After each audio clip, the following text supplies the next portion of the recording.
Olá, sejam muito bem-vindos mais uma vez. Aqui é o professor Ailton Lima, né? Sinta-se abraçado, sinta-se muito querido por mim. E eu espero, como eu já falei em outras oportunidades, eu espero que este vídeo possa te alcançar e tocar profundamente o teu coração.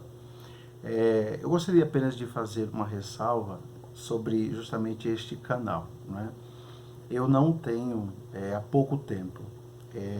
Ele era utilizado para um outro fim e eu acabei ressignificando, porque neste momento, por conta de algumas situações muito pessoais, eu resolvi partilhar o meu conhecimento, não só na questão das resenhas dos livros, né, em relação à leitura, que é algo que eu gosto muito, mas partilhar também conhecimentos relacionados às disciplinas que eu exerço dentro da unidade escolar, que eu executo, que eu ministro, né, dentro da minha profissão.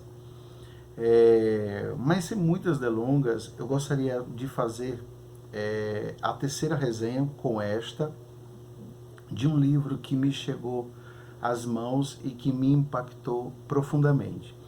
Mas antes de falar precisamente do livro, eu gostaria de dizer apenas o seguinte, que não é preciso sermos gays para lutarmos e apoiarmos a causa LGBT. Não precisamos ser mulheres para lutar e defender, né, as mulheres. Não precisamos ser deficientes físicos para lutar e reivindicar os direitos dessas pessoas. Assim como não precisamos ser negros para lutarmos contra o racismo, contra o preconceito racial, né, nas mais diversas esferas e em diversas partes da nossa sociedade. Nós vivemos num Brasil, né, num país extremamente miscigenado, múltiplo, diverso, onde a escravidão ela foi abolida em 13 de maio de 1888. Mas é uma pergunta que a própria autora, né, Ieda de Oliveira, ela coloca aqui, é sobre a questão do racismo, né?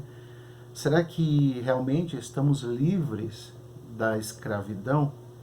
Porque apesar de ter sido uma prática abolida e hoje ser uma prática extremamente criminosa, sendo julgada dentro do rigor da lei, mas ainda nos deparamos com situações, com pessoas, com momentos que mesmo assim estão ou ofendendo, ou agredindo, ou colocando pessoas dentro de situação de trabalho análogo à escravidão. E é justamente sobre isso que eu quero falar sobre este livro aqui, ó. Eu espero que vocês possam visualizá-lo. Ele é da Ieda de Oliveira. Essa escritora, ela é especializada em literatura infanto-juvenil, né? Ela já escreveu outras histórias e este livro ele me chegou junto com um material didático que eu recebi em uma escola em que eu estava trabalhando, atuando, e junto com outros títulos, As Cores da Escravidão chegou às minhas mãos. É um livro fininho, de 91 páginas apenas.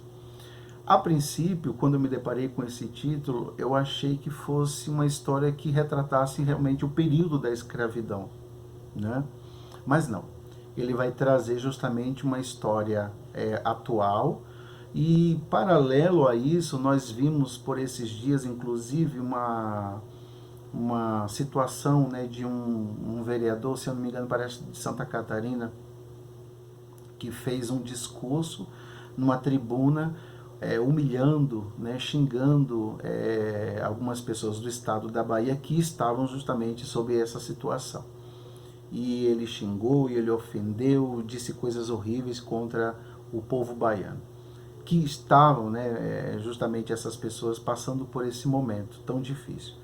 Então, assim, isso para mim é repugnante, isso é totalmente arbitrário, desnecessário e precisa ser encarado de uma maneira muito séria, né, e tratado dentro do rigor da lei. Mas vamos lá. As Cores da Escravidão vai tratar de uma história justamente de um menino, onde ele vai focar o sonho, a imaginação, o desejo, a ideia de um futuro melhor, né, que tudo era projetado através da mente desse menino, que vem de uma família muito pobre. Ele é o mais velho de 6 irmãos, morava com a mãe, com o pai, perdão, com a avó. O pai, ele havia abandonado por conta da situação difícil que eles viviam, e acabou indo embora, né, deixando a família ao Deus dará. E ele passa a ser criado por essa mãe e por essa avó. Essa avó, que é chamada por ele de Tonha, é uma mulher que gosta muito, né? A gente entende que é uma mulher anciã que gostava muito de contar histórias para a criançada, e dentro desse imaginário, né, produzir dentro da mente do Tonho, né, algumas ideias que ele transportava para o futuro. Essa nova realidade que ele criava, diferentemente dessa tão sofrida, tão tangível a qual ele vivia no presente. Uma das coisas que eu gostaria de citar aqui, de destacar, é sobre a linguagem do texto. É uma linguagem extremamente fluida, claro, muito próprio para adolescente, até porque é um livro paradidático para alunos que estão entre o sétimo e oitavo anos, e ela tem uma certa melodia nas suas palavras. Ela mistura um pouco com algumas cantigas de roda, ela traz algumas informações a respeito, né, em relação à narrativa, com alguns trechos de algumas músicas que nós cantávamos quando nós éramos crianças, lá nos primórdios da nossa infância. E é um texto extremamente fluido, é um texto muito cristalino, muito tocante, muito emocionante. Ela tem uma profundidade muito grande na sua narrativa, e é escrita em primeira pessoa, ou seja, é o próprio Tonho, né, o protagonista, o que vai vivenciar todos os flagelos e todas as misérias. É ele que narra essa história.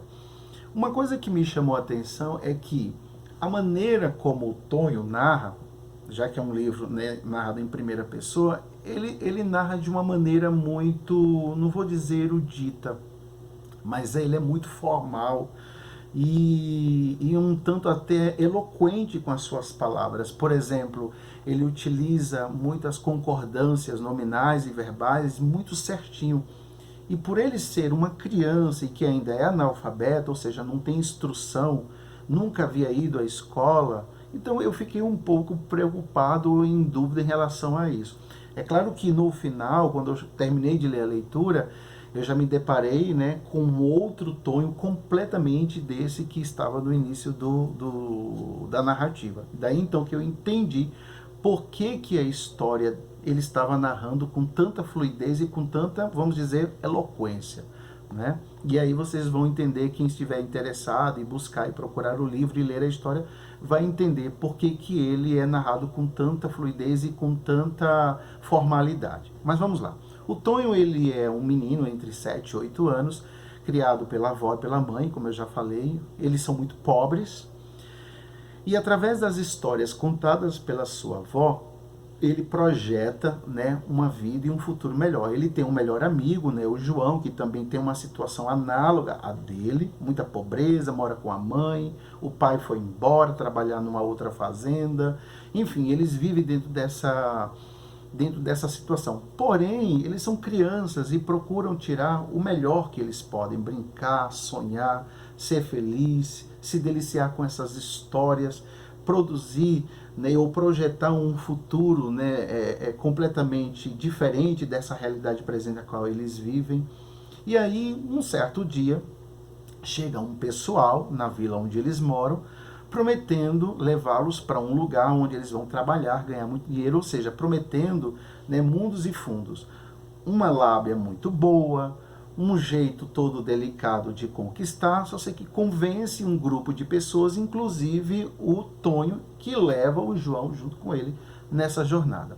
Só que essa promessa de um emprego e de ganhar muito dinheiro acaba se transformando num grande pesadelo, porque essas pessoas estão sendo levadas para uma fazenda longínqua, onde vão trabalhar como escravos. Vão viver dentro de uma situação onde a comida é precária, a moradia é precária, tudo é de péssima qualidade, e onde tudo que eles irão consumir, eles vão ter que pagar, porque tudo é anotado. É uma dívida que vai se acumulando e que nunca termina. Até os materiais que eles vão utilizar, por exemplo, na derrubada da mata para onde eles estão sendo levados e trabalhar, eles terão que pagar. Lá eles conhecem alguns amigos, né, que ajudam em alguma situação difícil em relação, por exemplo, à comida, à dormida. Uma coisa que eu tiro aqui que é muito importante, né? Muitas vezes nós passamos por uma situação muito difícil, mas é aquela coisa, né? Quando Deus fecha uma porta, Ele sempre abre uma janela. Deus sempre tem um escape, né? Então, por mais que uma situação esteja horrível, por mais que estejamos passando por situações adversa, contrária, mas sempre existe alguém que vem nos socorrer, seja de qualquer forma, né? Uma situação financeira, um apoio, um abraço, um conselho, né? Sempre tem alguém para aliviar, sempre tem um sirineu para carregar, né? Levar as nossas cargas e torná-las a menos. Então eles estão vivendo nessa situação, e aí começam a acontecer muitas situações difíceis. Um determinado momento, o Tonho ele é acusado de roubar um determinado equipamento, onde ele é levado para um determinado lugar, ele sofre uma violência física muito grande, e aí ele corre para uma mata, ele se desembesta lá para uma mata, para poder fugir desses algozes, e aí onde ele todo ferido, ensanguentado, machucado, ele vai reaparecer agora em uma outra situação. Eu gostaria muito de parar justamente nesse ponto, porque a partir desse momento, né, a vida do Tonho vai melhorar, e vai melhorar de uma maneira substancial, né? E é a partir desse momento em que ele vai conseguir alcançar os seus objetivos, vai lutar por justiça, ele vai fazer um resgate da sua família, né? E é onde ele vai ter a oportunidade de poder narrar a sua história, que é essa que a gente se delicia nessas páginas. E tem um momento impressionante também em relação ao João, né? A sua amizade com o João. Em um determinado momento, ou em várias partes do livro, o Tonho ele se sente muito...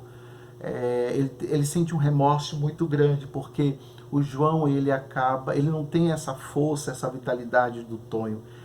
Ele acaba se entregando, entrando numa tristeza, numa depressão muito profunda, e o Tonho acaba, né, se envolvendo nessa culpa, porque ele sabe que o João foi para lá por intermédio dele. Então ele procura muitas vezes amenizar a carga do João. Às vezes o João está muito cansado, ele poupa de algumas tarefas, ele procura trazer um pouco de alívio para suprimir um pouco dessa culpa, desse pesar que ele carrega consigo por ter levado esse amigo nessa empreitada. Mas é claro, ele não sabia por tantas coisas e tantos infortúnios pelos quais eles iriam passar. É uma história assim muito cativante, que prende muito a gente e abre um leque de reflexões, não só em relação ao período da escravidão, mas em muitas situações análogas que nós vivemos hoje em dia.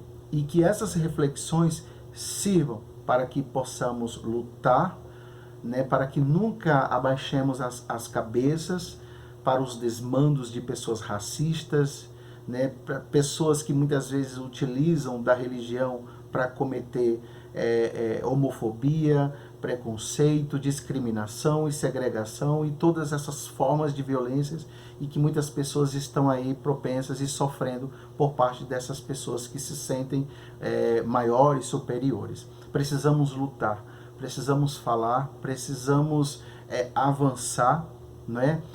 Tem uma palavra, uma frase do Dr. Luiz Gama, que foi um médico negro que lutou contra todo esse regime escravocrata, estudou, se transformou num brilhante advogado e que libertou muitos negros, né, do período da escravidão, e ele disse: se não dermos um passo, nunca iremos conseguir chegar a lugar algum. Então precisamos sim avançar a todo custo. Eu espero que você tenha conseguido captar, né, a essência dessa história. Busque, né, procure, né, leia, se delicie e faça suas reflexões, ok? Um beijo, um abraço e até a próxima.